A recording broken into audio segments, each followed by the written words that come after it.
They will not be following me all over and disrupting my meetings. If you look at newspapers and the social media, all the government people, they just talk about me every day. Much more than they were even talking when I was in office. Which means I have something to offer and I have some significant contribution to make to the politics of this country. So we'll continue engaging. Yes, yeah.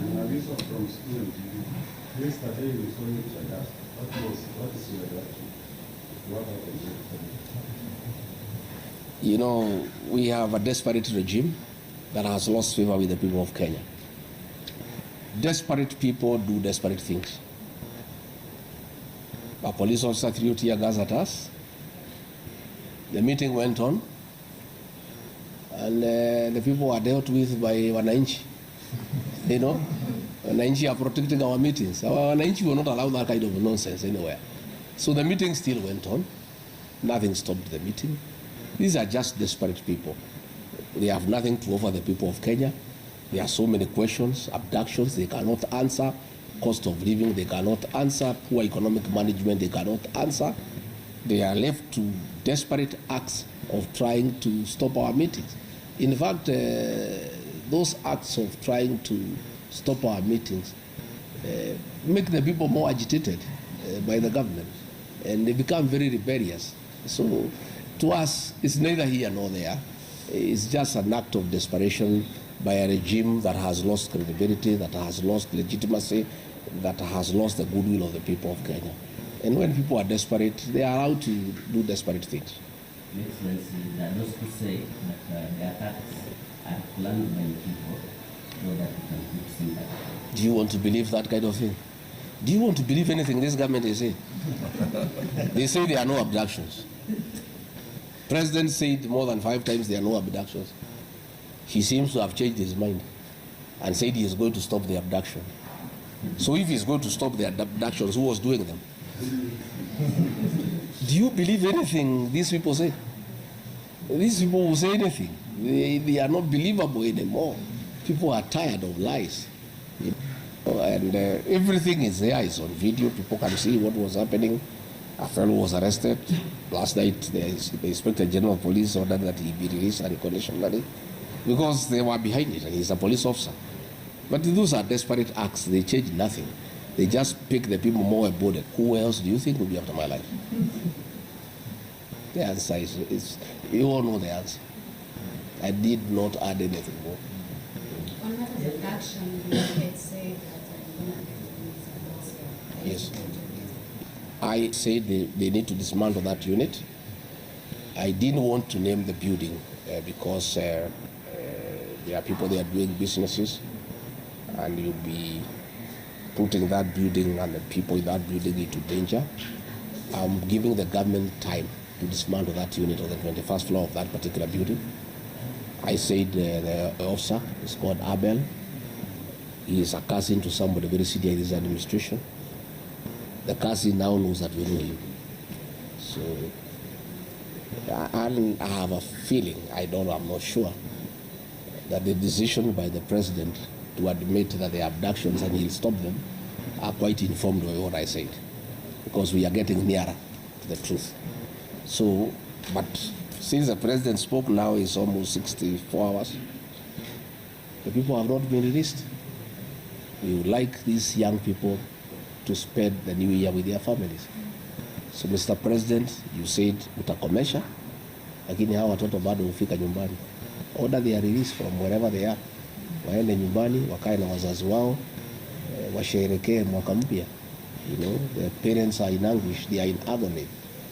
Kusema utakomesha is not enough. You need to actually do it by having those young people released. And as I said, it doesn't matter how many people you abduct, it doesn't matter how many meetings you disrupt, unless the president deals with the issues that have made the people of Kenya very angry, he's wasting his time.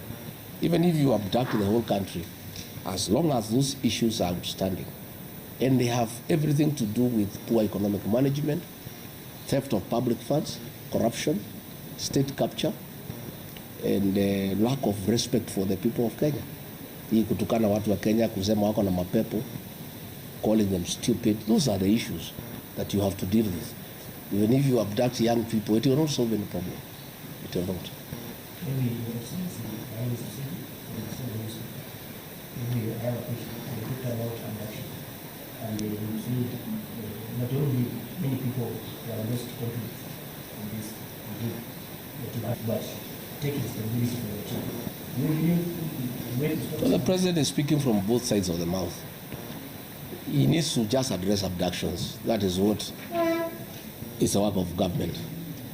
How people bring up their children, I think the president to leave parents to take care of their children the way they know.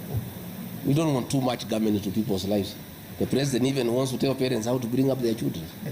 I mean, surely, it's lack of respect for Kenya. Nikosea watu heshima. Unataka kuniambia vile mimi nitalea mtoto yangu? Rais tumekuchagua utengeneze uchumi, sio kutuambia vile tutalea watoto. These children have no problem. They are just pointing out the ills in society. And let me ask the young people, let me take this opportunity when I'm here in Kakamega County to tell our children, the Gen Zs, the millennials, what you are doing is very good on social media. But it's not enough. These young people, because they have shown patriotism and commitment to liberate our country through the power of the online space, I want to plead with them to go a step further, to take IDs and register as voters. This young generation will sort out the political problems of this country once and for all in 2027. I want to appeal to them wherever they are, that they are doing a good job.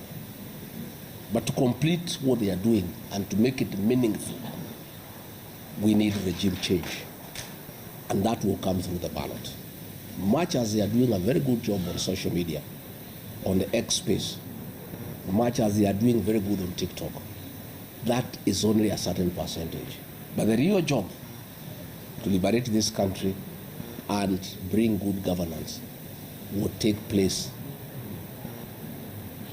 in August 2027. And the young people, who are the majority, have a huge responsibility to sort out this country for us and for themselves, because they are the future of this country.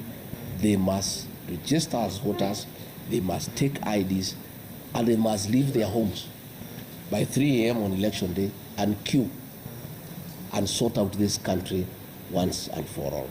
That is my New Year message to our young people.